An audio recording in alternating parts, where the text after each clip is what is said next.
42% BC రిజర్వేషన్లను కేంద్రం కూడా అమలు చేయాలని డిమాండ్ చేశారు కాంగ్రెస్ ఎంపీ చామల అనిల్ కుమార్ యాదవ్. జోడో యాత్ర సందర్భంగా ఎంత జనాభా ఉంటే అంత రిజర్వేషన్ ఉండాలని తమ అధినేత రాహుల్ గాంధీ ఆలోచన చేశారన్నారు. అందుకు అనుగుణంగా తెలంగాణలో సీఎం రేవంత్ రెడ్డి ఆదేశాలతో కులాల లెక్కలు తేల్చామన్నారు. తర్వాత 42% బీసీ రిజర్వేషన్ బిల్లును అసెంబ్లీలో ఆమోదం పొందిందన్నారు కాంగ్రెస్ ఎంపీలు.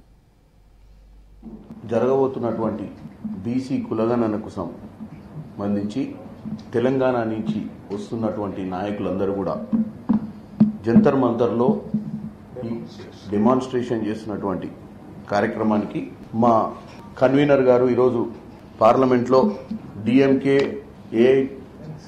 ఎన్సిపి, ఆర్జేడీ, తర్వాత మమతా బెనర్జీ గారి party, all India Trinamool Congress, AITC, Samajwadi party నాయకులందరినీ కూడా అటు రాజ్యసభలో అనిల్ యాదవ్ గారు, ఇటు లోక్సభలో మల్లు రవి గారు అందరినీ సంప్రదించారు. మేము కూడా అందరినీ కలిసి రేపు జరుగుతున్నటువంటి కార్యక్రమానికి ఆహ్వానించడం జరిగింది. మీ అందరికి తెలిసిందే, 1980లో రాజీవ్ గాంధీ గారు అప్పట్లో ఈ బీసీ కాన్సెప్ట్ అనేది వెనుకబడ్డ వాళ్ళకి ఏదో చేయాలి రిజర్వేషన్స్ అన్న దాన్ని పయనీర్, అంటే ఈ పోస్ట్ ఇండిపెండెన్స్ తర్వాత ఈ యొక్క ఆలోచన ఆయనకు వచ్చింది.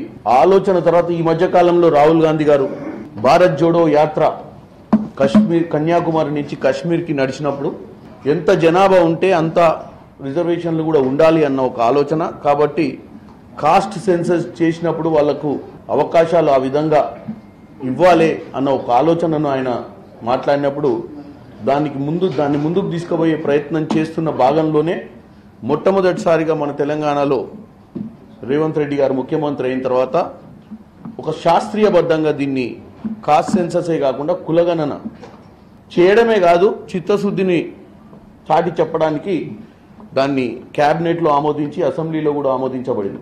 దాన్నే తీసుకొని ఈరోజు మనం ఢిల్లీకి వచ్చి ఢిల్లీలో కూడా ఈరోజు గవర్నమెంట్ ఆఫ్ ఇండియా కూడా ఎస్పెషల్లీ తెలంగాణలో ఉన్నటువంటి గవర్నమెంట్ ఏ విధంగానైతే ఆ రాష్ట్రంలో చేసిందో భారతదేశంలో కూడా ఇదే విధంగా చెయ్యాలి అని తెలియడానికే రేపు ఈ కార్యక్రమం చేస్తున్నాం. ఈ కార్యక్రమాన్ని జయప్రదం చేయడానికి అందరం కూడా ప్రయత్నిస్తున్నాం. ముఖ్యంగా మీ ద్వారా నేను ఒకటి ఈరోజు చెప్పదలుచుకుంటున్నా, ఈ హెచ్సియు భూముల గురించి ఏదైతే బీఆర్ఎస్, బీజేపీ రెండు పార్టీలు కూడా భగవంతునికి అనుసంధానం లెక్క, ఇటు ఢిల్లీలో ఉన్నటువంటి బీజేపీ, అక్కడ బీఆర్ఎస్, అంబికా దర్బార్ బత్తి అడ్వర్టైజ్మెంట్ వెనకట బాగా పాపులర్ ఉంటుండే. ఈ రెండు పార్టీలు కూడా భక్తుడు, భగవంతుడు ఆ మాదిరిగా దీన్ని పబ్లిసిటీ చేస్తున్నారు నిన్నటి నుంచి. ఆ ప్రియతమ నాయకుడు రాహుల్ గాంధీ గారు భారత్ జోడో యాత్ర భారతదేశం మొత్తం కూడా చూసింది. రాహుల్ గాంధీ గారు భారత్ జోడోలో అనేక కులాలని, వాళ్ళ నాయకులందరినీ కూడా కలవడం జరిగింది.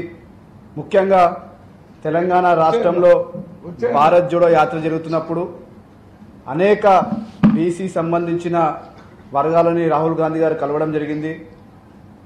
కాంగ్రెస్ పార్టీ తెలంగాణలో అధికారంలోకి వస్తే కాస్ట్ సెన్సస్ చేస్తానన్న విషయాన్ని రాహుల్ గాంధీ గారు తెలంగాణలో అనౌన్స్ చేయడం జరిగింది.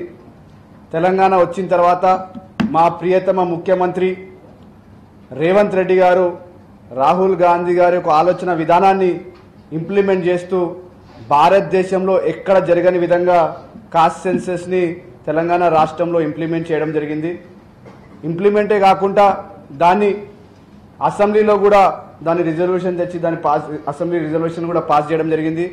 మా ప్రియతమ నాయకుడు మా ముఖ్యమంత్రి రేవంత్ రెడ్డి గారు అదేవిధంగా తెలంగాణ రాష్ట్రానికి చెందిన బీసీ సంఘాల నాయకులందరూ కలిసి రేపు జంతర్ మంతర్లో చాలా పెద్ద ఎత్తున కూడా ఒక ధర్నా చేయడం జరుగుతుంది. మరి గతంలో కూడా మనం చూసినాం, రేపు జరగబోయే ధర్నాలో తెలంగాణ రాష్ట్రం నుంచి దాదాపు 2000 మంది బీసీ నాయకులు కావచ్చు, బీసీ సంబంధించిన బీసీ బంధుమిత్రులందరూ కూడా రేపు ఈ కార్యక్రమానికి పాల్గొనడానికి రావడం జరుగుతుంది. మేము మాతో పాటు ఇండియా అలయన్స్లో ఉన్న ముఖ్య నాయకులందరినీ కూడా కలవడం జరిగింది. వాళ్ళు కూడా ఎంతో ఆశగా ఎదురు చూస్తున్నారు. ఎందుకంటే తెలంగాణ ఈరోజు ఒక రోల్ మోడల్గా ఈరోజు అందరూ కూడా చూస్తున్నారు. రేపు తెలంగాణ నుంచి ఎవరైతే బీజేపీ ఎంపీలు గెలిచిరో ఇప్పుడు వాళ్ళు కూడా బయటికి వచ్చి తెలంగాణ చేస్తున్న ఈ యొక్క కార్యక్రమం అంటే ముఖ్యమంత్రి